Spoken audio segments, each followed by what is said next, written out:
শ্ৰী হৰমোহন বৈশ্য মই বাগানপাড়া পৰিষদীয় সমষ্টিৰ জিএছপিৰ জেনেৰেল সেক্ৰেটাৰী হয়।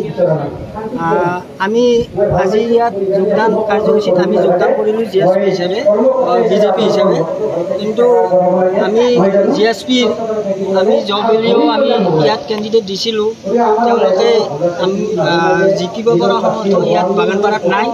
গতিকে ৰাইজৰ স্বাৰ্থত ৰাইজৰ উন্নতিৰ হকে এইবেলি আমি জিএছপিৰ আটাইয়ে সদস্য ইয়াত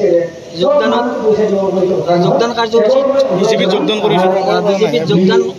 কাৰ্যসূচীত অংশগ্ৰহণ কৰিছোঁ। বিপিএফ পাৰ্টিৰ ভাইচ প্ৰেচিডেণ্ট আছোঁ। বিপিএফ কৰি আহিলোঁ।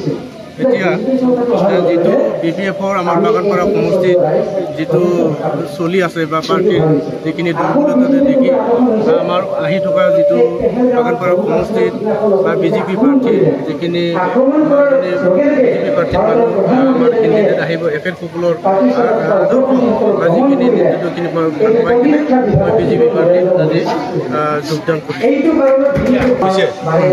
নমস্কাৰ, মোৰ নাম সঞ্জীৱ, মই বিপিএফ পাৰ্টিৰ ডিষ্ট্ৰিক্ট ইউথৰ অৰ্গেনাইজেশ্যন সেক্ৰেটাৰী, লগতে গিৰ প্ৰাইমাৰী ইউথৰ সেক্ৰেটাৰী। মই বিজেপি যোগদান কৰাৰ মূল অৰ্থটো হ'ল আমি বিজেপিৰ যি নিয়ম নীতি আদৰ্শ এইবিলাক ভাল পাইছোঁ। আৰু আমাৰ বিজেপি দলটো বহুত সক্ৰিয় দল, পাৱাৰফুল দল, আৰু বিজেপিয়ে মুখত যি কয় এইটো বাস্তৱায়ন কৰি থাকে। আজি আমি দেখা পাইছোঁ হেমন্ত ছাৰে আমাক যুৱ চামক তাৰমানে 1 লাখ চাকৰি দিম বুলি কৈছিল। এই কথাটো আজি বাস্তৱত কৰি আহি আছে। ইয়াৰ কাৰণে আমি ভাবিছোঁ আগন্তুক দিনত আৰু ইয়াৰ চাই বেছিকৈ বিটিআৰ অঞ্চলত মামাই আমাক বিশেষকৈ উন্নতি কৰি দিব, এইটো আশা কৰি লক্ষ্য কৰি আমি বিজেপিৰ